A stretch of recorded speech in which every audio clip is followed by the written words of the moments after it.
Terima kasih Pak Tumbur. Selamat sore Bapak Ibu yang terkasih dalam Kristus. Sungguh satu sukacita yang luar biasa kita boleh bergabung kembali, dan ini adalah tahun kedua dari Adlu Public Cancer Care. Jadi ini satu perjalanan yang luar biasa di mana Tuhan sudah memimpin kita selama 2 tahun, hampir 2 tahun. Jadi kalau saya melihat ke belakang bagaimana tuntunan dari waktu ke waktu, dan saya melihat bagaimana Tuhan bekerja di dalam pelayanan ini adalah satu hal yang unbelievable kalau buat saya sih ya. Tuhan begitu ajaib boleh memakai ruang yang ada walaupun kita berada di tempat kita masing-masing atau mungkin di mobil ya, atau umpamanya ada beberapa rekan yang sedang kerja di berbagai kota ya, baik di Perth, terus kemudian di Bali, ada beberapa kota lagi yang lain, Surabaya, Semarang, ya. Terima kasih semuanya sudah bergabung pada sore hari ini, dan kita akan membahas mengenai tema yang saya mikir kemarin tema apa ya untuk cancer care saat ini. Saya pikir apa namanya cancer in traditional Chinese medicine. Apa sih, kemudian bagaimana sih Chinese medicine punya kontribusi yang begitu luar biasa khususnya untuk pasien cancer. Jadi itu Bapak Ibu, kita akan masuk dalam seminar pada sore hari ini.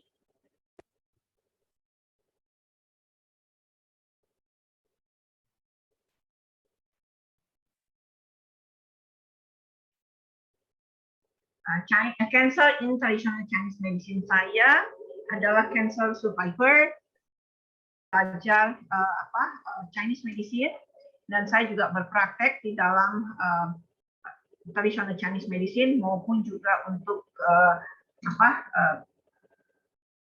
detoksifikasi lebih ke lifestyle medicine. Jadi umpamanya detox makanan, bahwa makanan yang kita makan itu sebenarnya secara di dalam kalau umpamanya saya ngelihat Tuhan itu menciptakan dunia begitu rupa, dan nggak ada kata tidak indah dan tidak cukup. Tuhan menciptakan manusia dengan segala tatanan dan seluruh bumi ini dengan sangat sempurna. Kalau umpamanya kita pikir apakah kesempurnaan itu hanya pada awal, apakah sekarang itu enggak? Kalau umpamanya kita lihat tarik garis merahnya dari penciptaan sampai sekarang, Tuhan begitu ajaib boleh menuntun kehidupan kita dan juga peradaban manusia yang begitu ajaib. Dan makanan yang kita makan dengan kondisi apapun di setiap lingkungan kita, walaupun umpamanya itu lingkungannya yang sangat-sangat tandus ya, ataupun umpamanya tempat-tempat yang sangat-sangat kaya akan subur, Tuhan punya caranya masing-masing. Seperti contoh, kalau umpamanya kita bisa lihat, kayak umpamanya di NTT itu tanahnya kan tandus ya. Bagaimana tanah yang kita bilang itu cukup. Jadi Tuhan memberikan juga tanaman-tanaman di area itu yang cocok tumbuh, yaitu seperti daun kelor ya. Itu adalah salah satu superfood ya yang Tuhan boleh berikan untuk area-area yang tandus, dan potasium dan segala macam nutrisi yang ada di dalamnya itu benar-benar kompak. Jadi kita akan masuk apa sih cancer di dalam pandangan Chinese medicine. Tapi sebelumnya saya boleh kasih statement di sini. Ini adalah benar-benar satu sharing kita. Kalau umpamanya Bapak Ibu punya problem di dalam hal kesehatan, sebaiknya konsultasikan ke dokter, karena dokter adalah yang Tuhan izinkan menjadi satu otoritatif di dalam hal kesehatan. Ini adalah benar-benar satu sharing dari kami, dan jadi bukan jadi jadi ini hanya sharing dari kami untuk informasi ini.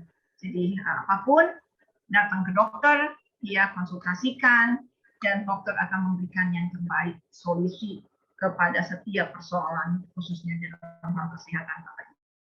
Baik, sore hari ini kita akan membahas cancer dari sudut pandang tradisional Chinese medicine. Jadi adalah satu buku textbook ya yang harus dibaca oleh siapapun yang belajar mengenai buku yang sangat indah,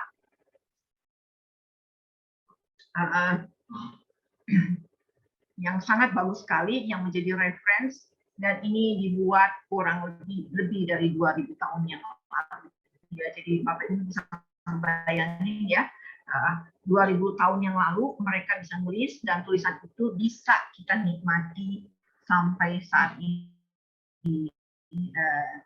Jadi ini satu hal yang luar biasa bahwa satu peradaban yang Tuhan tetap pelihara begitu indah. Jadi kalau umpamanya kita bisa lihat dari buku The Yellow Emperor itu dikatakan bahwa cancer mereka sudah bisa kita bisa temukan mengenai mungkin bukan kata kanker ya di Yellow Emperor, tapi simptom itu itu sama seperti cancer saat ini. Jadi itu yang mereka bisa share buat kita dari 2000 tahun yang lalu, dan ini kita masih bisa nikmati. Jadi mereka katakan bahwa cancer itu penyebabnya apa sih ya? Dikatakan bahwa penyebab cancer itu adalah ketidaksesuaian emosi, diet yang tidak tepat ya, suhu yang dingin. Jadi diet yang tidak tepat, suhu dingin dari waktu ke waktu, kemudian patogen yang merajalela, dan juga toksin atau racun yang terakumulasi dan dia stuck di dalam tubuh kita. Bentuknya seperti kayak apa sih? Startnya itu dari inflamasi. Jadi kayak tukak ya, jadi luka di dalam ya, kemudian bengkak, semuanya karena akumulasi daripada racun. Jadi indah Bapak Ibu bahwa ini sudah ada simptomnya dari 2000 tahun yang lalu. Jadi cancer bukan sesuatu hal yang kita lihat sekarang, itu dari waktu ke waktu angkanya naik. Angkanya naik itu karena lifestyle-nya kita benar-benar sangat-sangat mempengaruhi kehidupan kesehatan kita. Jadi kalau umpamanya Chinese medicine, nggak lupa di sini kita bisa lihat energi, body, dan mind. Jadi kalau umpamanya ini jadi satu kesatuan, kalau umpamanya kita bisa lihat ini ilustrasinya nggak kelihatan, tapi yang bodinya itu adalah lilinnya itu sendiri, kemudian sesuatu sinar yang kita bisa lihat ya, itu adalah qi ya, kemudian yang nggak bisa kita lihat tetapi itu adalah light-nya ya, itu jadi mind, spirit-nya. Jadi qi, Chinese medicine nggak lepas dari istilah qi. Nah, kalau umpamanya kita bisa lihat di sini ya, ini ilustrasi ya Bapak Ibu bahwa cancer startnya itu dari inflamasi. Apa sih inflamasi? Jadi luka di dalam tubuhnya kita ya. Ini hanya ilustrasi ya. Satu, pertama sekali ini ada tahapan-tahapannya. Pertama itu nyeri, contohnya ini nyeri di tangan, kemudian nyeri beberapa waktu, kemudian nggak sembuh-sembuh juga, kemudian ada panas, kok kayaknya ya.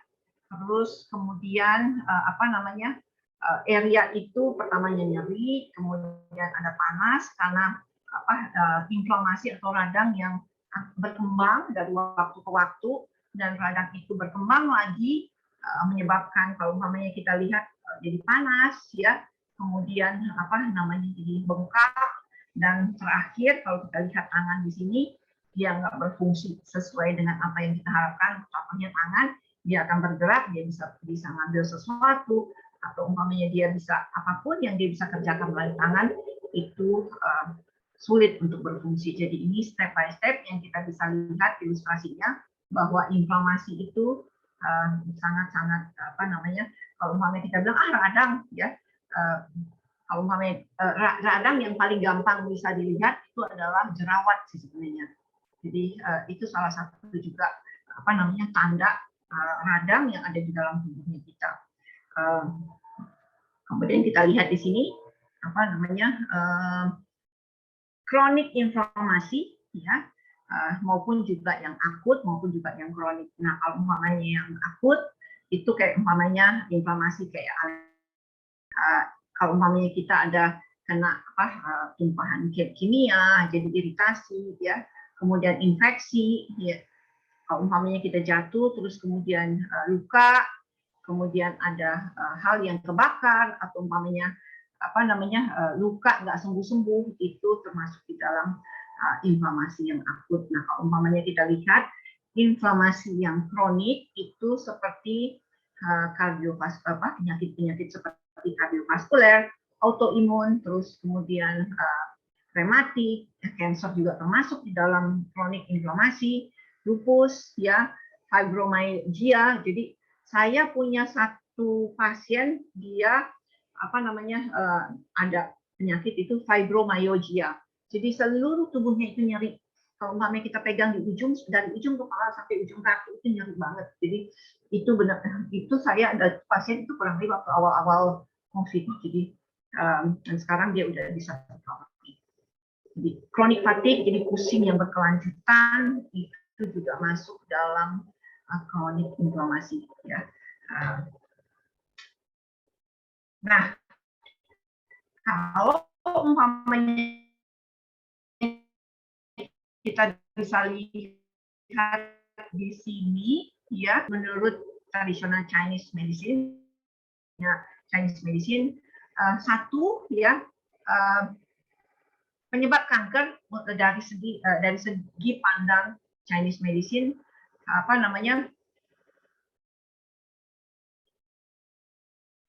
imunitas. Jadi kalau umpamanya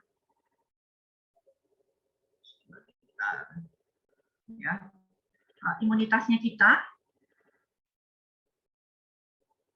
jadi qi yang ada di dalam tubuhnya itu nggak bisa protek. Jadi qi itu adalah kalau umpamanya kita bisa lihat, saya kasih ilustrasi yang paling ini, tubuhnya kita itu ada listrik. Jadi kadang-kadang kalau kita nyisir, Bapak Ibu, ya, tiba-tiba kan kita kena kayak kesetrum, ya.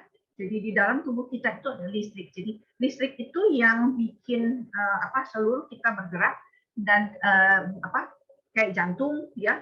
Jantung kan itu otomatis dia bergerak seumur hidup kita dan dia perlu energi, dan itu adalah salah satu listrik yang ada di dalam tubuh kita. Dalam tubuh kita nih nanti ada 5 watt listrik, ya. Jadi kalau umpamanya kita nggak ada listrik, kita ada listrik dari tubuhnya itu yang akan bergerak, ya, untuk di umpamanya dari satu titik ke titik yang lain, dia akan tusuk di sini supaya energi yang ada atau listrik yang ada di dalam tubuh itu move, karena di dalam di dalam peredaran darah ataupun juga itu kalau umpamanya dia stagnan, kayak umpamanya parit itu, ya, sungai yang penuh dengan kotoran segala macam, dia nggak jernih airnya, jadi airnya kental, jadi waktu pas dia move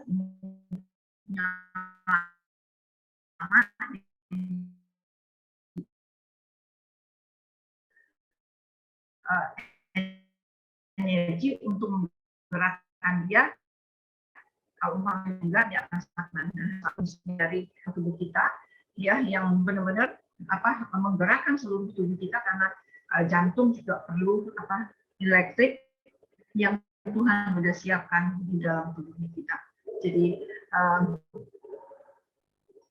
cancer itu penyebabnya apa? Karena kita punya imunitas itu nggak terlalu prima, karena qi yang ada di dalam tubuhnya kita untuk mekanisme pertahanan itu dipakai terus-menerus, dia lemes, ya, sampai dia nggak punya tenaga lagi, sehingga, dan itu penyebabnya bisa aja dari area pencernaan yang nggak begitu bagus, ya, fungsi pencernaannya nggak begitu bagus, sehingga makanan yang diserap di dalam tubuh kita itu nggak sesuai dengan kebutuhannya kita, nggak cukup sesuai dengan kebutuhan kita, sehingga Qi-nya juga enggak prima. Itu satu. Kemudian penyebab yang lain adalah stagnasi dari darah yang ada di dalam tubuhnya kita, itu menyebabkan imunitas. Jadi kalau umpamanya kita lihat tadi saya katakan yang sungai itu banyak sampah, ya, sementara dia juga harus mengalirkan aliran air, kayak umpamanya contoh dari satu tempat ke tempat yang lain, kalau umpamanya dia stagnan, flow-nya juga nggak begitu bagus. Jadi itu menyebabkan Qi-nya ataupun juga darahnya jadi stagnasi. Dan hal yang lain yang bisa menyebabkan imunitas kita lemah dari waktu ke waktu adalah stres dan emosi. Nanti kita akan bahas mungkinkah stres dan emosi itu punya pengaruh terhadap kesehatannya kita. Kita akan bahas di slide berikutnya. Kemudian hal yang kedua yang penyebab kanker itu adalah sirkulasi darah. Jadi adalah itu karena akumulasi dari badan kita yang dingin, ya. Dan itu bisa juga dari makanan yang juga lingkungan kita. Jadi kalau umpamanya kita kena kondisi, maksudnya lingkungannya itu benar-benar angin yang terus menerus, ya. Saya selalu begini loh. Saya selalu ingat mama saya gini. Kalau ada apa-apa, aduh, kamu ntar masuk angin, kamu ntar masuk angin. Kalau kita tanya, Ma, masuk angin maksudnya gimana? Ya masuk angin aja, ntar kalau kamu masuk angin itu kamu sakit. Jadi itu yang jadi pemikiran saya dari waktu ke waktu. Apa sih angin, ya? Jadi kalau di Chinese medicine itu angin itu punya faktor yang sangat signifikan dan itu punya pengaruh yang begitu luar biasa ke dalam tubuhnya kita. Jadi kayak umpamanya sekarang ini Jakarta anginnya lumayan kenceng, ya. Yang tadinya mungkin panas dan lembab, tapi sekarang anginnya tuh kenceng banget. Jadi Bapak Ibu bisa ngerasain kalau umpamanya area-area kayak umpamanya saya di daerah Kelapa Gading, anginnya itu biasanya tuh panas, ya tiba-tiba anginnya kenceng dan anginnya dingin, dan itu bisa kita rasakan di dalam kulit kita. Ada kulit kita akan menyesuaikan dengan kondisi yang ada di sekitar kita. Jadi kalau umpamanya tubuh kita kurang lebih 36 derajat, kalau umpamanya lingkungan di sekitar kita panas, dan itu akan keluarin keringat, dan itu tubuh akan adjust. Nah, kalau umpamanya kondisi di sekitar kita itu dingin, tubuhnya juga akan berusaha untuk menyesuaikan dengan kondisi yang ada, dan dia akan memanaskan tubuh kita sendiri. Jadi tubuh itu benar-benar sangat-sangat mengerti lingkungan di mana kita ada. Jadi ini nggak take for granted, Bapak Ibu, kita pikir pokoknya udah apa yang ada, umpamanya kondisinya, kalau contohnya gini, kalau umpamanya kondisinya panas, kita akan keluar keringat, that's a good things, ya. Satu hal, racun-racun yang ada di tubuh kita akan keluar. Kemudian yang kedua, lingkungan di sekitar kita yang panas, dengan kita keluar keringat, tubuh kita akan adjust dengan kondisi yang dia turun. Tapi kalau umpamanya kondisi sekitar kita umpamanya dingin, ya, tubuhnya juga akan coba menghangatkan, tubuhnya akan coba naik, ya, untuk menghangatkan tubuhnya dengan kondisi energi yang ada di dalam tubuh kita dengan dari makanan yang kita makan. Jadi itu fungsinya begitu luar biasa. Jadi kalau umpamanya angin di Chinese medicine itu punya faktor yang sangat signifikan. Jadi kalau umpamanya Bapak Ibu ada yang Bell's palsy, dia bilang itu angin. Katanya kalau umpamanya Bell's palsy itu penyebabnya angin. Jadi kalau umpamanya kita apa hubungannya angin ya sama dengan Bell's palsy? Kalau umpamanya ini kena angin terus menerus, umpamanya di satu area, jadi umpamanya tubuh di kita di tempat yang lain itu di 36,3, 36,5 umpamanya di tangan, tapi di area ini anginnya terus menerus di satu tempat, ini dia kena angin yang mungkin 36,5, angin terus menerus, ini kan mau nggak mau temperaturnya akan turun, ya, dan tubuh yang lain akan adjust ke area itu. Jadi kalau umpamanya dalam waktu yang lama dia kena angin di area tertentu, dalam waktu yang mungkin beberapa tahun, mau nggak mau area ini akan bermasalah karena apa?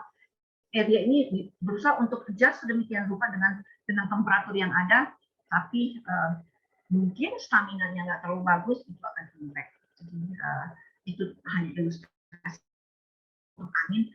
Apa sih angin ya di dalam Chinese medicine? Impact-nya ke dalam tubuhnya kita. Jadi tubuh ini benar-benar bisa adjust, selain nggak kena itu juga punya impact, ya.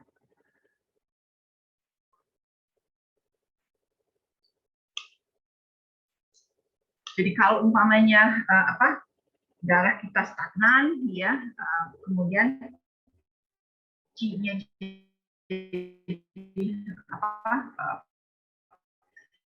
kalau umpamanya area itu stagnan, umpamanya ini mau nggak mau energi yang ada yang peredaran darah, dan lama-lama area itu jadi yang tadinya dia adjust demikian rupa karena udah nggak ada energi, jadi kecapean istilahnya, jadi lama-lama dia akan dingin. Jadi darah yang kental stagnasi itu juga akan tenaganya juga, mendorongnya juga akan lebih kuat, dan makin lama makin stagnan di area itu dan punya impact dalam waktu yang cukup lama.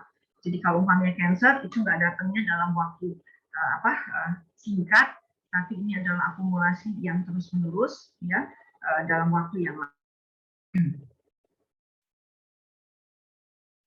Jadi penyebab lain dari cancer adalah kelembapan. Jadi kelembapan yang ada di dalam tubuhnya kita jadi berakumulasi seperti air, kemudian darah, ya, kemudian getah benih, ya, dan juga emosi yang stagnasi. Jadi emosi itu punya pengaruh yang begitu luar biasa. Nanti kita akan bahas. Ya, ini semuanya akan mempengaruhi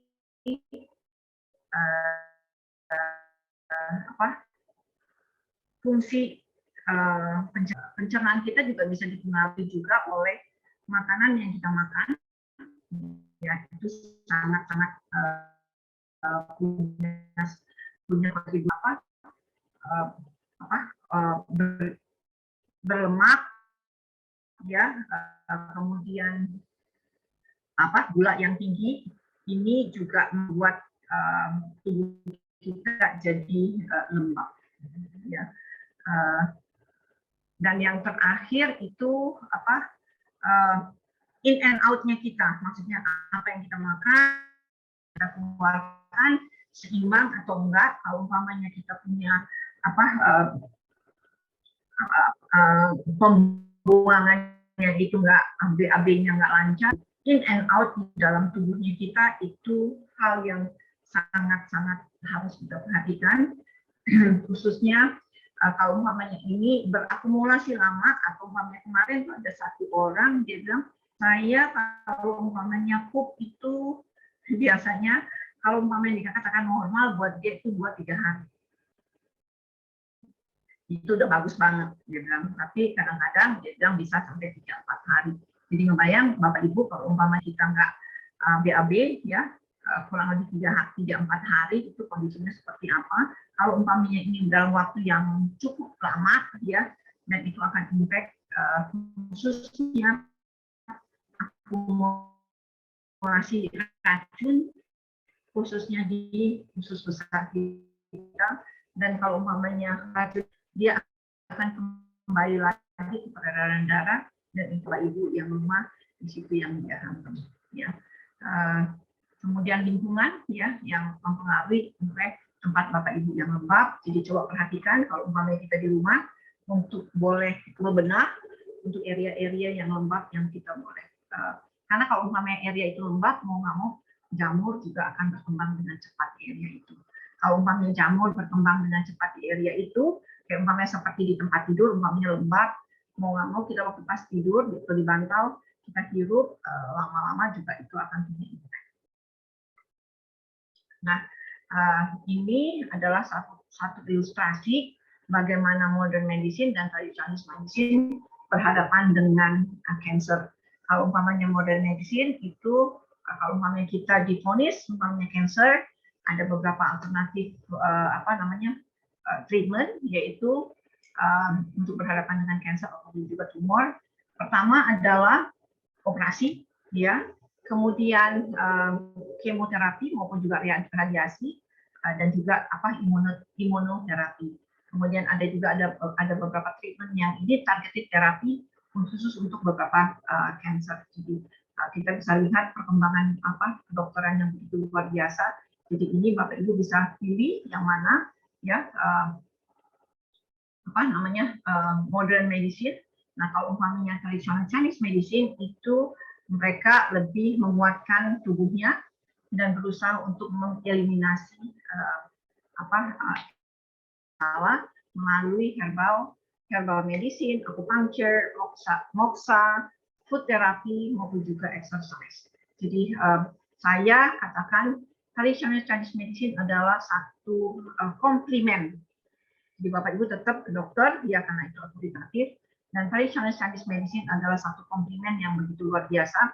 Dan di sini dua hal, karena saya menggabungkan dua hal ini, ya. Jadi saya ke dokter, saya operasi, ya, kemudian saya menguatkan tubuh saya dengan makanan yang saya makan, terus kemudian juga dengan beberapa treatment yang lain, dan itu menjadi satu kesatuan yang begitu luar biasa. Sampai saat ini saya merasakan dari waktu ke waktu saya fit, ya, karena dua kombinasi ini. Jadi traditional Chinese medicine ini adalah satu komplement yang luar biasa yang menjadi satu pertimbangan, bisa menjadi satu pertimbangan Bapak Ibu.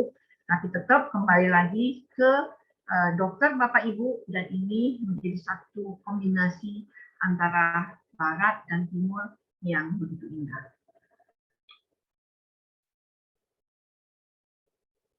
Nah, apa aja sih yang tadi Chinese medicine lakukan, khususnya untuk baik herbal maupun juga acupuncture, fungsinya tuh seperti apa sih, ya? Kalau umpamanya kita bisa lihat di sini, itu acupuncture, herbal ataupun moxa apapun yang ini itu benar-benar menguatkan imun sistemnya Bapak Ibu. Kemudian juga kalau umpamanya Bapak Ibu ada yang kemoterapi, ada yang radiasi, pasti problem di pencernaan, khususnya di makan. Di makannya nggak enak karena perutnya nggak nafsu makannya nggak prima gitu, ya, karena lambungnya nggak begitu nyaman. Jadi di sini menjadi satu komplement yang luar biasa. Chinese medicine menjadi satu alternatif untuk mengurangi nyeri, terus kemudian juga sakit kepala, kemudian juga makan supaya kita bisa makan, karena kalau umpamanya Bapak Ibu melakukan terapi kemoterapi maupun radiasi, ini perlu stamina yang prima, ya, mau nggak mau itu harus makan, dan makan menjadi satu problem untuk teman-teman khususnya pasien cancer. Jadi hal yang paling luar biasa adalah menggabungkan hal ini untuk menjadi satu supaya kualitas hidup kita lebih produktif, ya, kita lebih nyaman bekerja, dan kita bisa melakukan tugas kita masing-masing. Dan adalah mengurangi kekhawatiran, anxiety. Maksudnya, kenapa bisa sih anxiety bisa dihandle, ya, nanti kita akan belajar di slide berikutnya.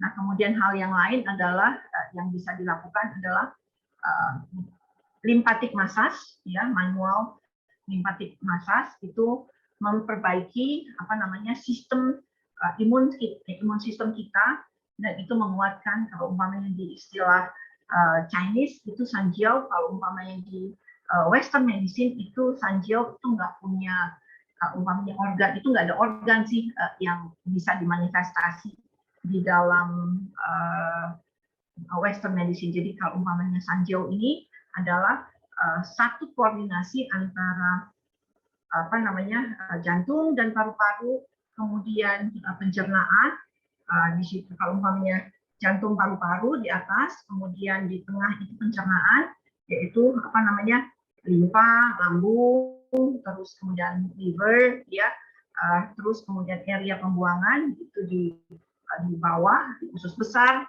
ya, kemudian ini jadi ginjal, ya, itu area pembuangan. Jadi Sanjiao ini adalah satu sistem di Chinese medicine yang mengkoordinasikan untuk 3 kategori yang unik yang di Western medicine nggak ada terminologinya. Jadi ini kalau umpamanya untuk limpatik benar-benar menguatkan limpa khususnya, ya. Kalau umpamanya limpanya kuat, mau nggak mau darah merahnya akan berproduksi dengan prima, dan kita berharap dengan HB yang baik, karena kalau umpamanya teman-teman rekan-rekan Bapak Ibu yang mengalami yang melakukan treatment kemo maupun radiasi, itu hal yang paling kritikal adalah HB, ya. Jadi HB-nya pasti akan turun, dan mau nggak mau menaikkannya adalah dengan makan. Dan kalau umpamanya kita lihat, makan jadi problem untuk teman-teman yang mengalami yang melakukan treatment kemo maupun radiasi. Jadi ini adalah satu kombinasi yang baik. Ya. Jadi manual limpatik, ya, kemudian menguatkan imun sistem kita, mengurangkan nyeri, ya, dan juga menurunkan inflamasi, dan menurunkan kadar air yang ada di dalam tubuhnya kita, khususnya ada teman-teman kalau umpamanya teman-teman yang cancer payudara, mau nggak mau lymph node-nya atau getah benihnya diambil. Kayak saya ada berapa puluh getah bening yang diambil dari di dalam tubuh saya, khususnya di area sebelah kiri, ya, dan kanan. Itu kalau umpamanya getah benihnya kita diambil, mau nggak mau pertahanan tubuhnya juga akan slowly but sure, karena area umpamanya sekarang ini lagi Piala Dunia. Suami saya nonton Piala Dunia, saya juga ikutan. Jadi mana yang menyerang, mana yang bertahan, ya. Kemudian dia bilang kalau umpamanya sekarang itu, kalau dulu katanya bisa ganti 3 orang untuk pemain bola, sekarang bisa ganti 5. Jadi pertahanannya lebih kuat. Jadi kalau umpamanya ini area-nya, kalau umpamanya di bola itu 12 orang main, ya. Kalau 12 orang main itu pertahanannya oke. Tapi kalau umpamanya dia dapat kartu merah, mau nggak mau dia keluar. Kalau umpamanya kartu merahnya 3, jadi ada 9 orang yang main di situ, sama aja dengan kondisi kalau umpamanya Bapak Ibu operasi, kayak umpamanya saya maksektomi, mau nggak mau getah bening saya diambil, dan itu banyak banget yang diambil. Jadi yang tadinya 12, jadi umpamanya jadi 3, jadi yang bekerja itu hanya 9 area, dan sementara yang harus dipenuhi itu 12. Jadi itu ada satu kesenjangan. Mau nggak mau limpatik massage menjadi satu alternatif untuk mengurangi hal ini. Hal yang lain adalah tidurnya lebih enak, ya, lebih nyaman. Umpamanya Bapak Ibu khususnya untuk kalau umpamanya pertama sekali, kalau umpamanya saya melihat ya dari beberapa teman-teman yang treatment kemo maupun radiasi, treatment pertama itu masih oke. Treatment kedua, well, ya. Ketiga itu udah mulai drop slowly, ya. Kalau umpamanya Bapak Ibu treatment umpamanya kemo umpamanya 10 kali treatment, biasanya mulai drop itu di atas 5. Treatment kelima di atas 5 itu udah mulai drop, dan itu mulai nggak rasa nyaman, khususnya di kepala, nyeri, ya, dan juga makan itu nggak enak banget, dan tubuhnya itu dingin. Jadi bukan satu-satunya, jadi alternatif untuk Chinese medicine untuk support pasien cancer di dalam hal ini itu yang saya rasakan itu luar biasa sekali. Jadi ini adalah apa yang saya alami. Jadi kembali lagi, makan itu adalah hal yang sangat mandatori, dan kualitas food yang kita makan itu sangat menentukan kesehatan dan juga keprimaan tubuh kita, apalagi dengan kondisi cancer. Jadi medicine itu yang dia lakukan adalah sebentar menguatkan qi, khususnya khususnya limpa, ya. Limpa ini adalah untuk memproduksi sel darah merah. Jadi Bapak Ibu kalau umpamanya lihat teman-teman yang cancer itu selalu menjadi satu perhatian adalah KB. Jadi yang mau dikuatkan, mau nggak mau adalah area pencernaan. Nah, kalau umpamanya di sini di Chinese medicine itu area ataupun di mana yang umum lah ya. Kalau umpamanya di Chinese medicine ini meridiannya adalah meridian limpa dan juga lambung itu menjadi satu kesatuan ya. Dan ini yang harus dikuatkan. Kemudian juga liver dan kidney ini adalah daerah pembuangan ya, membersihkan toksin yang ada di dalam tubuh kita, baik itu melalui urin maupun juga dengan liver. Jadi 4 hal ini ya, jadi limpa dan lambung menjadi satu perhatian yang luar biasa, khususnya untuk menguatkan sel darah merah kita, dan juga kita perlu perhatikan adalah liver, kidney, ginjal kita. Karena kalau umpamanya 4 ini kita kuatkan, kita berharap imun kita oke, dan pembuangan racun yang ada di dalam tubuh kita berfungsi dengan baik, ini akan menaikkan stamina kita. Jadi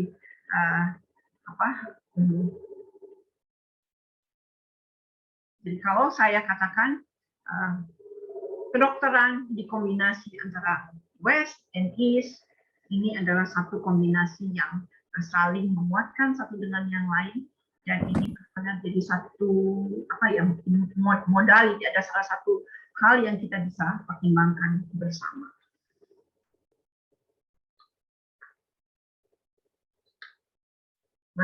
Nah, ini saya rangkumkan.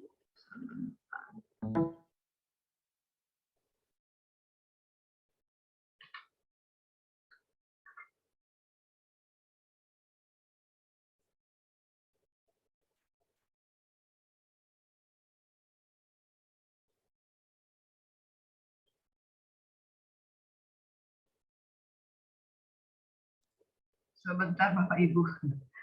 Oke.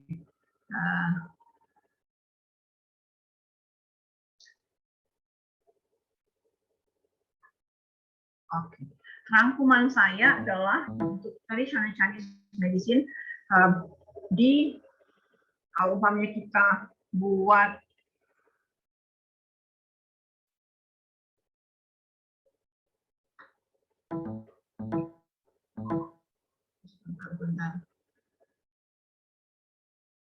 Oke, kalau kita buat rangkuman, cancer itu benar-benar terjadi karena yang defisiensi. Artinya apa? Kalau umpamanya Bapak Ibu perhatikan, kalau umpamanya teman-teman atau rekan-rekan atau umpamanya saudara atau siapapun yang Bapak Ibu kenal, khususnya yang pasien cancer, itu selalu punya hal yaitu badannya dingin. Jadi kalau umpamanya suami saya badannya panas, jadi kalau umpamanya saya kalau di kamar itu benar-benar fighting satu dengan yang lain, satunya kepengen dingin, yang satunya kepengennya hangat, karena memang tubuhnya dingin. Jadi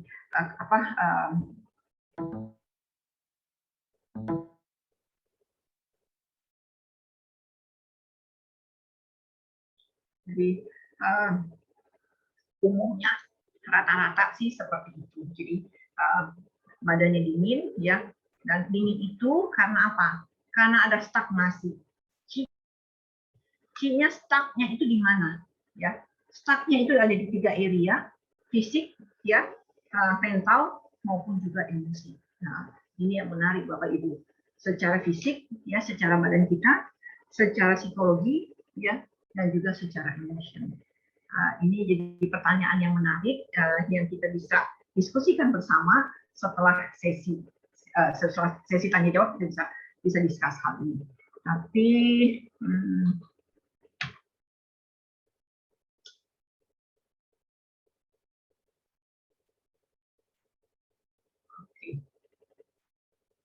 ya, nah kita bisa lihat di sini ya. Tadi kan dia katakan adalah stuck di dalam fisik ya, di dalam psikologi maupun di dalam hal emosi. Stucknya itu di mana sih ya? Dan stucknya itu bisa punya efek yang seperti apa sih ya? Ini adalah saya ngambil gambar ini dari Giovanni Macciuccio. ini benar-benar adalah seorang guru akupunktur yang saya punya beberapa buku beliau dan saya banyak belajar dari beliau, dan one of the best Chinese medicine, dokter in Chinese medicine, khususnya dari orang Barat, karena saya belajar dari dia itu, karena kalau saya belajar dari buku Chinese itu saya benar-benar sulit untuk kalau umpamanya dari beliau, saya banyak belajar dari anatomi tubuh, dan kalau umpamanya anatomi tubuhnya itu dari Western perspective. Jadi saya lebih gampang, kalau umpamanya pencernaan itu contohnya lambung dan limpa. Kalau umpamanya ini, tapi kalau umpamanya saya dibilang ini meridian tanah, otak saya 2 menit akan recall. Karena waktu saya diajarin 5 unsur, itu 6 bulan saya nggak ngerti-ngerti. Waktu saya belajar 5 unsur. Tapi dari beliau saya belajar, wah kalau umpamanya area pencernaan itu adalah limpa dan lambung, dan meridiannya adalah meridian ini, gitu ya. Jadi bisa tarik ke Western perspective, dan saya banyak belajar sih dari beliau. Nah, ini saya ambil dari buku beliau, ya. Ada berapa ini? Ada 6 emosi, 1, 2, 3, 4, 5, 6. Ada 7 emosi yang dia bisa rangkum di sini. Anger, ya, joy, shock, sadness, worry, pesimis, ya, kemudian fear, khawatir. Jadi marah, sukacita, shock, kesedihan, kekhawatiran, pesimistik, ketakutan. Jadi ada 7 emosi yang dia bisa kategori ini sini. Nah, kalau umpamanya dia bilang, tadi kan saya katakan bahwa Chinese medicine itu nggak lepas dari qi. Qi itu adalah energi yang ada di dalam tubuh kita, yang dia akan move dari waktu ke waktu, dan dalam 24 jam itu dia akan berputar setiap 2 jam di tempat, di organ-organnya kita. Jadi ada body clock, ya Bapak Ibu kalau mamanya belajar body clock, mereka itu ngambil dari Chinese medicine. Jadi nggak tamat dengan begitu aja, ya, tapi itu base-nya adalah setiap 2 jam tubuhnya kita itu akan konsentrasi di area tertentu. Kayak umpamanya sekarang ini jam 5, itu areanya adalah di bladder, jadi di kandung kemih. Area itu adalah area di mana dia akan bekerja full pada jam ini, ya. Kemudian dia akan berpindah lagi setiap 2 jam. Bukan berarti dia akan mengabaikan hal yang lain, tapi dia fokus di area itu. Kayak umpamanya sekarang ini di kandung kemih, dan di kandung kemih ini jam-jam segini, itu sel-sel area itu akan diperbaiki. Jadi kemudian dengan 7 emosi ini punya impact yang luar biasa banget terhadap tubuh kita. Saya belajar tentang emosi ini lama banget karena saya nggak ngerti-ngerti.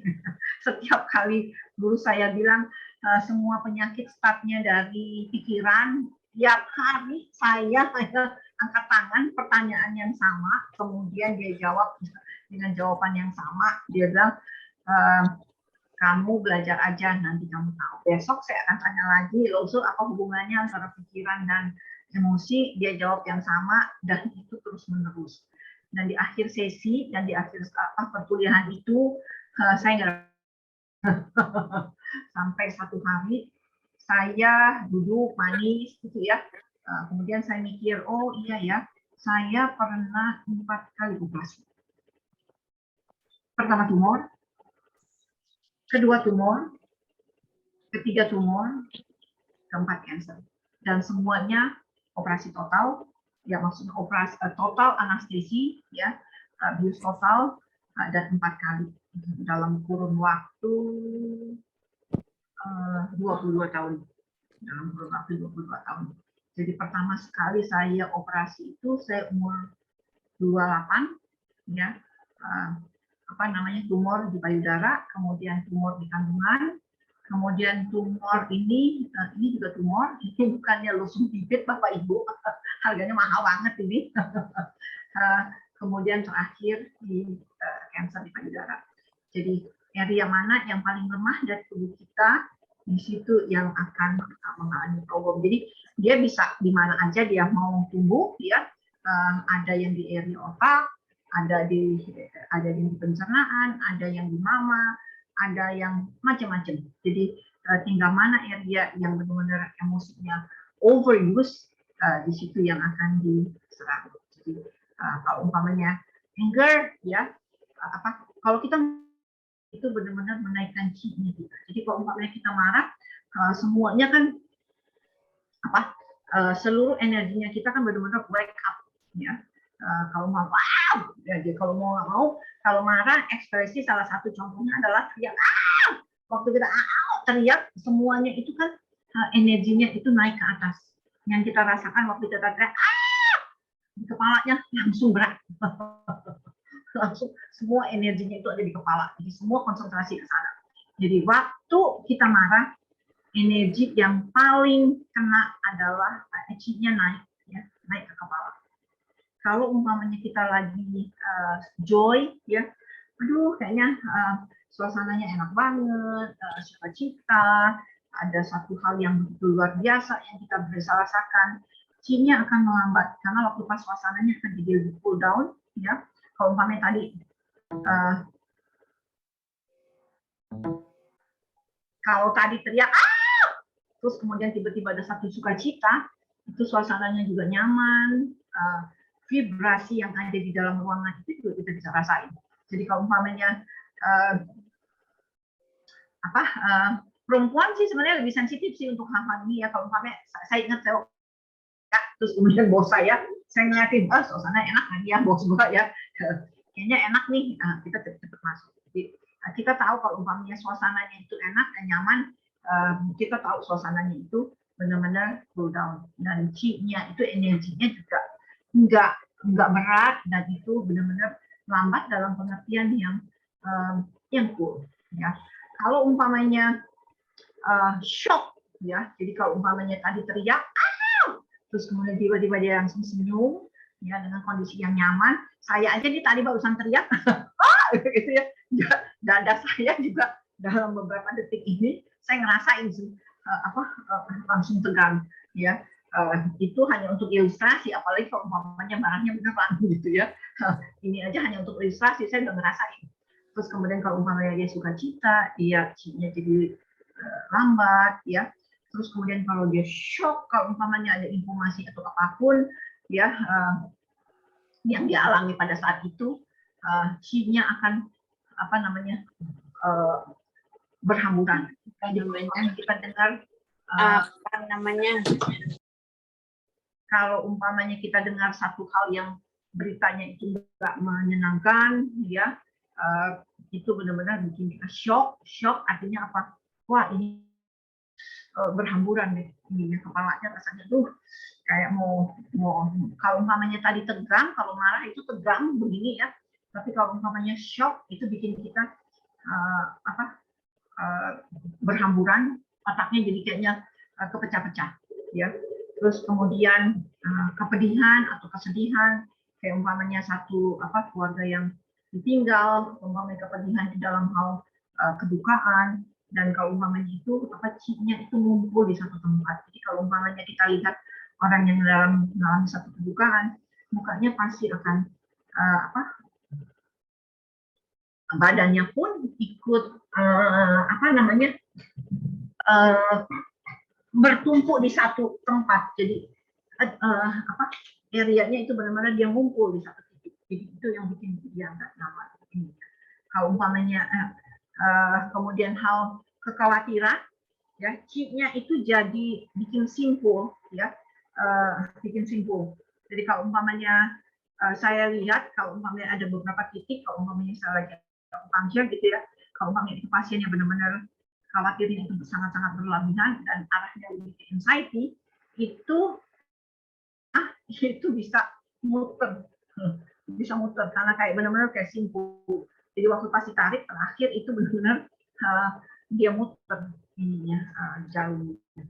Jadi kekhawatiran bikin tubuhnya kita ya jadi kaku di beberapa area dan itu timbul dan dia nggak bisa, kalau dia bikin simpul kan itu dia kekunci Bapak Ibu, dia kekunci kan. Kalau umpamanya dia shock itu kan dia berhamburan ya. Kalau umpamanya kepedihan dia ngumpul di satu titik. Tetapi kalau umpamanya khawatir dia ngunci.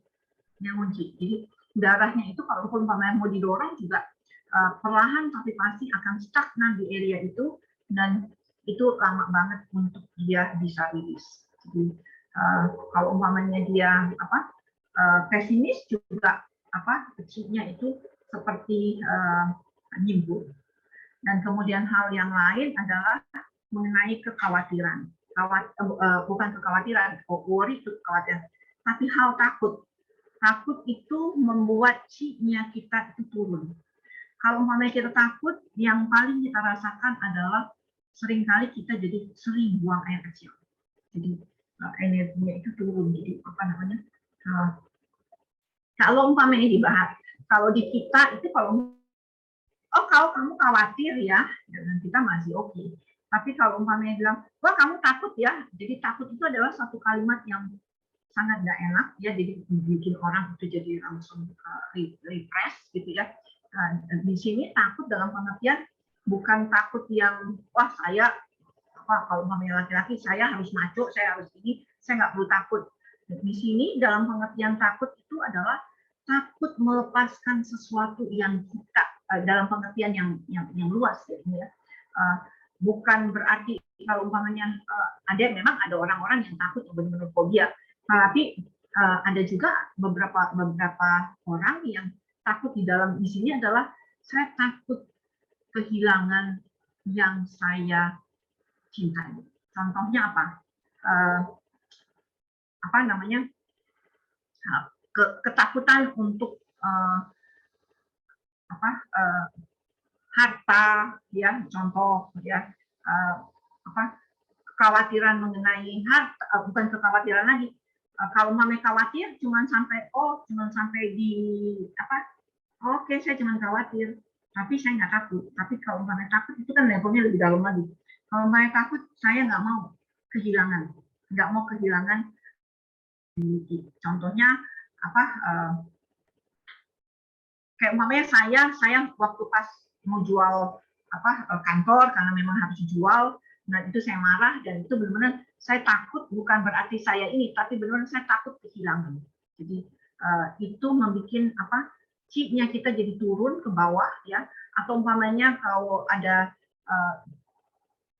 yang bermasalah di dalam keluarga, umpamanya kalau saya lihat mama saya itu benar-benar takut kehilangan suami ya, kondisinya itu sangat mempengaruhi dan dia seringkali geser.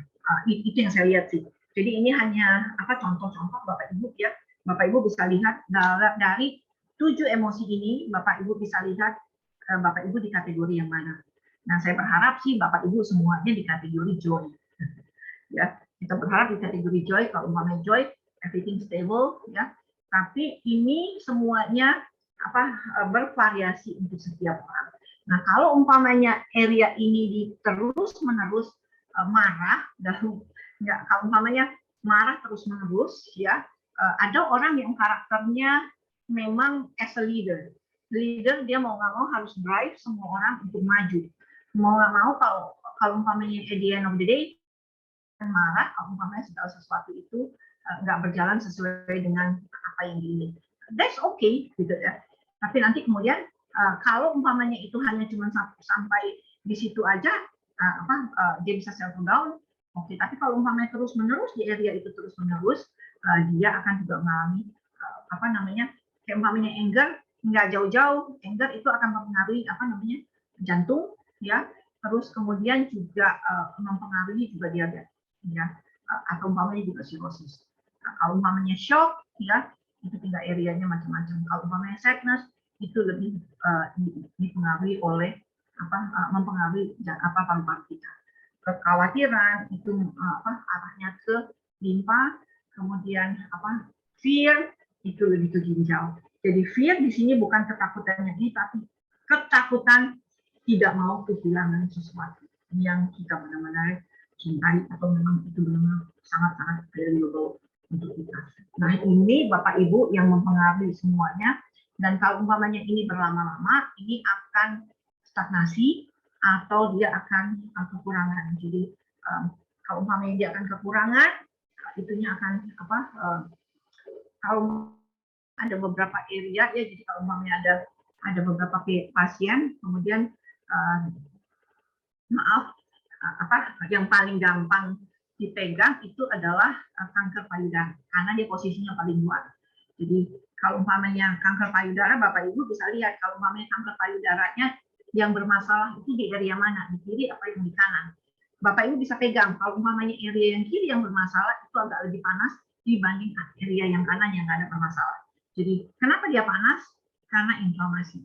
Nah, kembali lagi ke pelajaran tadi, inflamasi. Terus kemudian kalau yang kanan dia nggak problem, dia kalau umpamanya kita lihat tubuhnya kita, kalau umpamanya kita pegang, itu areanya kurang lebih temperaturnya sama. Tapi kalau umpamanya area itu radang, dia akan lebih panas. Jadi kalau umpamanya area itu emosi itu bermasalah terus menerus di ini, dan itu akan mempengaruhi tubuhnya kita. Dan area mana yang paling lemah di tubuhnya kita, itu yang akan dia yang akan bermasalah. Jadi kicknya, kalau umpamanya dia peredaran darah di area itu stagnan, dia akan ngumpul di situ dan dia akan radang. Kalaupun umpamanya enggak, dia akan defisiensi. Jadi kayak umpamanya saya bilang tadi, kalau umpamanya spasi karena kena angin terus menerus di area ini, ya, kemudian tubuh area ini umpamanya kiri kanan gini ya. Kayak umpamanya contoh ini kiri dan kanan, umpamanya bel spasi yang di kiri. Umpamanya ini angin kenanya di kiri, yang ini enggak. Mau nggak mau, area ini dia akan adjust terus-menerus untuk supaya temperaturnya itu stable sama dengan area yang lain. Nah, kalau umpamanya ini overuse dari waktu ke waktu, umpamanya dalam waktu 4-5 tahun, atau umpamanya 10 tahun, mau nggak mau ini akan lemah. Nah, begitu juga untuk emosi yang ada, anger, joy, shock, sadness, worry, pesimis maupun juga fear. Ini kalau umpamanya setiap kita pasti punya Tuhan izinkan masalah di dalam hidup kita. Kalau umpamanya Tuhan masih sayang sama kita, Tuhan pasti kasih tantangan untuk kita bertumbuh. Dan setiap orang pasti punya blank spot. Dan blank spot itu yang tinggal kita aware untuk kita manage sebenarnya. Jadi kalau umpamanya ini stagnan terus-menerus, dia akan maksudnya kalau umpamanya ini overuse, mau nggak mau dia akan stagnan, slowly but sure, makin hari makin stagnannya makin besar. Atau umpamanya area itu jadi kekurangan, dan dari hari ke hari dia akan kekurangan terus-menerus, dan di ujung adalah kelembapan. Jadi area itu akan jadi lembab, dan ujungnya karena dia terus-menerus adjust sedemikian rupa, energi yang ada di dalam tubuh kita yang panasnya makin hari makin redup karena energinya kurang. Makanya kalau umpamanya kita perhatiin, pasien kanker selalu problem itu di dingin. Jadi kalau umpamanya saya sama suami saya selalu AC-nya didingin, AC-nya diturunin, maksudnya jangan terlalu dingin. Jadi AC-nya temperaturnya dinaikin. Itu aja jadi pertanyaan. Ini semuanya sangat-sangat mempengaruhi. Oke. Nah, kalau umpamanya kita lihat 7 emosi itu, kalau kita bisa settle down untuk ke area yang kedua, untuk bisa joy, ya, mau nggak mau kita harus mengakselerasikan hidup kita dengan persoalan yang kita hadapi. Gampang nggak? Nggak segampang membalik tangan, nggak segampang juga kita berkata-kata. Oh oke. Jadi kemarin cici saya datang, terus kemudian cucunya juga datang, kemudian umurnya 4 tahun ya, dia bilang lucu banget, anaknya dia bilang gini, mami fokus.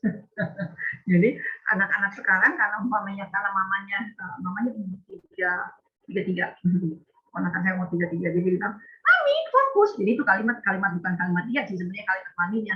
Maminya bilang fokus.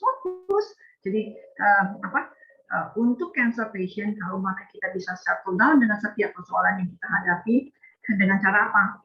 Calm down kita punya mind. Tapi bagaimana caranya? Kan persoalannya tahu sih calm down, tapi gimana caranya untuk calm down? Setiap persoalan yang kita hadapi.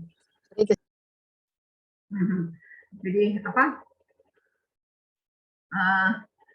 dia bilang apa? Fokus. Jadi mau nggak mau kalau mamanya kita bisa mengakselerasikan seluruh emosinya kita untuk slow down, calm down, nggak usah khawatir, jangan cepet-cepet, trust the process. Ini hanya sekedar gampang dilihat dan ini benar-benar slogan.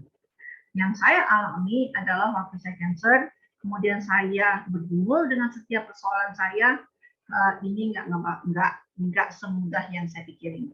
Jadi contohnya gini, saya punya persoalan itu secara financial, saya harus bayar utang. Dan satu-satunya cara untuk bayar utang itu adalah jual kantor. Nah, kalau umpamanya jual kantor, oke, ya.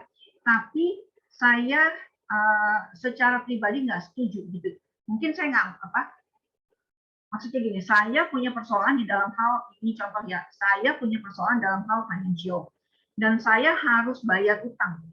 Dan saya harus bayar utang pakai apa?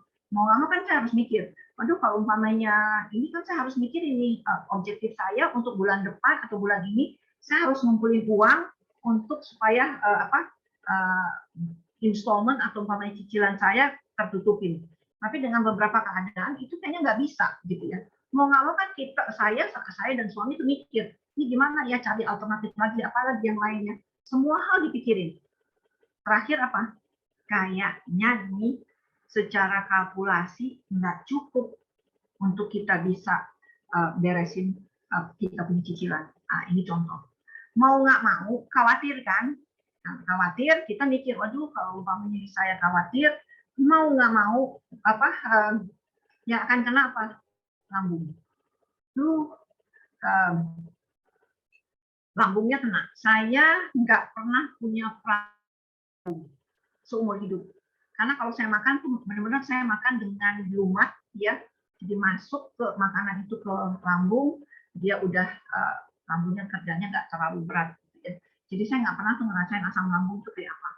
Jadi waktu pas saya harus mikir gimana caranya supaya saya bisa penuhi kebutuhan financial saya, karena saya tahu di ujung nggak bakalan bisa secara saya dari pekerjaan yang saya lakukan ini segala macam itu nggak cukup. Jadi satu-satunya cara yaitu jual kantor. Nah waktu pas saya bilang jual kantor, oke sih, that's the alternatif yang terakhir. Tapi sebelumnya itu kekhawatirannya luar biasa. Nah waktu saya bilang kita oke, confirm untuk jual kantor, itu saya yang teriak. Saya teriak, saya nggak ngomong sama suami saya, cuman saya mikir dalam hati, aduh, kantor ya dijual ya, saya bisa terima. Nah, waktu saya melihat itu, benar-benar saya merasakan asam lambung saya naik, pusing kepala, dan di situ start cancer. Saya ingat banget start cancernya waktu waktu si tukang tadi bilang, kalau bulan ini tagihannya ibu nggak bayar, bulan depan kantornya dilelang. Nah, waktu itu, momen-momen itu hanya dalam waktu kurang lebih 6 bulan, ya, prosesnya jalan, kansernya dari yang enggak signifikan, karena saya kan udah ada titik tumor waktu saya umur 27, 28, saya operasi tumor di payudara, titiknya udah ada. Dan titiknya di area itu, kurang lebih. Jadi, dia berkembang dengan sangat progres. Hanya dalam waktu 6 bulan, dari yang nggak signifikan ke 14 cm dengan kondisi yang irregular. Diameternya kurang lebih. Jadi itu mungkin nggak untuk kita calm down, nggak mungkin. Tapi setelah Saya ke dokter, saya periksa, oh oke, ini kankernya sangat sangat sangat progres. Kemudian dokter bilang ini stadiumnya stadium 4, habis biopsi, kemudian dia bilang 4 ini. Nah, di titik itu saya baru merasakan, saya baru settle down dengan Tuhan yang saya imani. Maksudnya apa? Waktu dokter vonis saya, dia bilang stadium 4. Yang tadinya saya kesel, saya marah, segala macam, itu pikirannya udah nggak di situ lagi. Aduh Tuhan, kalau 4, kalau kuat 5 tahun Tuhan, kalau nggak kuat ya 2 tahun Tuhan. Jadi masa hidup saya adalah 2-5 tahun ke depan. Jadi saya ingat lagi firman itu nggak pernah terbuang dengan sia-sia dan itu lagi. Setiap kali kalau umpamanya bilang PI bahwa terima Kristus is mandatory, bahwa terima Kristus adalah sesuatu kekuatan yang luar biasa dan tidak ada hal yang lain yang bisa settle down setiap persoalan kita kalau kita nggak kembali ke sama Tuhan. Dan waktu itu saya bilang, yes Tuhan, saya nggak takut akan kematian karena saya tahu Tuhan yang saya sembah adalah Tuhan yang hidup dan terus menghidupkan saya sampai kekekalan. Jadi calm down di sini bisa nggak hanya dengan tanpa hanya cuma sekedar pemikiran aja. Saya bilang nggak mungkin.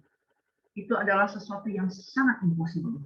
Ya, kalau umpamanya kita hanya berdamai sama diri tanpa ada kekuatan lain selain diri kita, yaitu di dalam Kristus Yesus. Kalau mungkin ada Bapak Ibu di sini yang nggak seiman, ya kembali ke Tuhan yang kita imani. Jadi semuanya itu bisa dengan kekuatan yang dari atas. Slow down, calm down, don't worry, don't hurry, trust the process. Proses yang kayak apa? Ya, tetap aja kan harus dijual. Ya, bisa nggak kita terima? Nggak mungkin kalau umpamanya itu tanpa kekuatan dari yang di atas. Khusus buat saya adalah kekuatan di dalam Kristus Yesus. Dan salib itu dan boleh menguatkan kita satu dengan yang lain. Jadi body, mind, and spirit itu menjadi satu kesatuan yang luar biasa, yang nggak bisa hanya dipisahin hanya body aja, kita ngurusin cuma tubuh, hanya cancernya aja, tapi mindnya kita nggak rapiin, spiritnya kita juga nggak rapiin, itu nggak mungkin. Jadi body, mind, and spirit menjadi satu kesatuan yang holistik, yang wholeness, yang menjadi satu kesatuan yang nggak bisa dipisahkan. Dan ini jadi body, ya, jadi mind, emosi, dan will menjadi sesuatu hal yang menjadi satu pemikiran, dan cancer atau apapun itu menjadi kekhawatiran kita. Kembali lagi ke Chinese medicine, bisa nggak untuk kita settle down? Bisa, tetapi berat. Kalau umpamanya kita badannya akan keseret-seret, maksudnya badannya keseret-seret apa sisi badannya keseret-seret? Contohnya gini, kayaknya udah nggak mungkin nih, tapi kan saya tetap berusaha untuk mikir ada alternatif apa lagi nggak ya ini segala macam.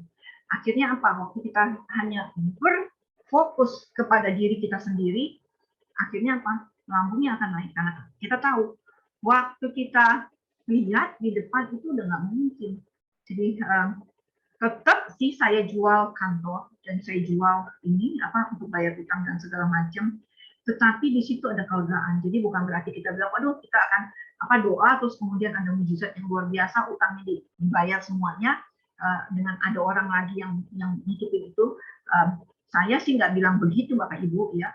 Tetapi saya lihat Tuhan itu pakai resource yang ada di dalam hidup kita untuk juga menyelesaikan persoalan kita. Jadi resource-nya apa? Ada yang dijual ya. Kemudian saya settle down lagi dengan setiap persoalan saya. Tetapi saya tahu berkat yang saya dapat itu kan juga dari Tuhan. Ke depan saya juga akan dapat berkat itu juga dari Tuhan. Di situ saya bilang yes Tuhan. Tuhan yang saya imani bukan Tuhan yang mati. Tuhan yang saya imani adalah Tuhan yang hidup, yang terus menghidupkan saya. Bapak Ibu mungkin ada yang cancer ataupun suaminya saudaranya cancer. coba lihat emosinya seperti apa, kemudian coba evaluasi, itu nggak jauh-jauh kok, ya. Nah, tetap kita akan membereskan persoalan tubuh kita karena memang itu sakit, ya. Kita ke dokter, kemudian makan apa yang kita bisa makan, alternatif apa lagi yang lain yang juga bisa jadi resource yang ada. Tetapi resource yang ada di dalam tubuhnya kita adalah apa? Settle down, kita punya emosi, settle down, kita punya persoalan, untuk calm down, untuk trust the process di mana Tuhan bekerja. Itu adalah satu pelajaran yang sangat-sangat berharga buat saya, dan saya percaya juga ini juga reflect juga untuk Bapak Ibu. Tuhan bilang marilah kepadaku semua yang letih lesu dan berbeban berat, aku akan memberi kelegaan kepadamu. Pikulah kuk yang kupasang dan belajarlah padaku, karena aku lemah lembut dan rendah hati, dan jiwamu akan mendapat ketenangan. Sebab kuk yang kupasang itu enak dan bebanku pun ringan. Kalau umpamanya kita baca kalimat ini, firman ini, nangis. Kita bilang, aduh Tuhan, siapa bilang berat? Siapa bilang ringan? Nggak ada yang ringan, Tuhan, ini berat semua. Saya melihat proses waktu saya cancer, kemudian saya settle down dengan persoalan saya, itu saya rasakan benar-benar berat. Tetapi saat sekarang saya melihat persoalan saya yang di belakang, saya langsung bilang, wow dalam pengertian how wonderful Tuhan memimpin saya dari titik saya cancer sampai sekarang. Jadi itu satu perjalanan iman saya, bahwa setiap kita pasti Tuhan bentuk dan Tuhan pimpin dengan cara kita masing-masing, dengan resources yang ada di dalam diri kita. Jadi Bapak Ibu, kalau umpamanya Bapak Ibu belum menerima Kristus sebagai Tuhan dan Juru Selamat Bapak Ibu secara pribadi, katakan, Tuhan, saya mau terima Tuhan Yesus secara pribadi saat ini. Katakan, karena ini adalah di tempat Bapak Ibu masing-masing, Bapak Ibu bisa katakan di dalam hati Bapak Ibu, yes Tuhan, saya mau terima Engkau sebagai Tuhan dan Juru Selamat saya secara pribadi. Kalau Tuhan masuk dalam hati kita, dan Tuhan yang menjadi center dari segala sesuatu, persoalan yang kita hadapi itu kita bisa pikul dengan sukacita, karena Tuhan lah yang menjadi yang memampukan kita untuk melewati setiap masa. Jadi kalau umpamanya waktu saya saat ini, saya melihat ke belakang, wow dalam pengertian how wonderful my Lord pimpin saya dari waktu ke waktu. Dan itu ada air mata, ya, nggak mungkin enggak, Bapak Ibu. Ada sukacita juga, ya. Jadi ini adalah satu perjalanan iman kita bersama dengan Kristus. Sebab kita diselamatkan dalam pengharapan. Tetapi pengharapan yang dilihat bukan pengharapan lagi. Sebab bagaimana orang masih mengharapkan apa yang dilihatnya. Tetapi jika kita mengharapkan apa yang tidak kita lihat, kita menantikannya dengan tekun. Jadi setiap persoalan yang Bapak Ibu hadapi itu adalah menjadi satu pelajaran yang berharga, di mana Tuhan memampukan kita melewati semuanya itu, dan ada satu pelajaran yang berharga buat kita semua. Mungkin pada saat itu kita rasakan berat, tetapi percayalah bahwa Tuhan yang kita sembah di dalam Kristus Yesus, khususnya buat saya, itu benar-benar boleh memuatkan saya dari waktu ke waktu, dan saya bisa jadi kesaksian di sini. Ini anugerah. Terima kasih Bapak Ibu. Kalau umpamanya ada pertanyaan, silakan. Dengan sukacita saya menjawabnya.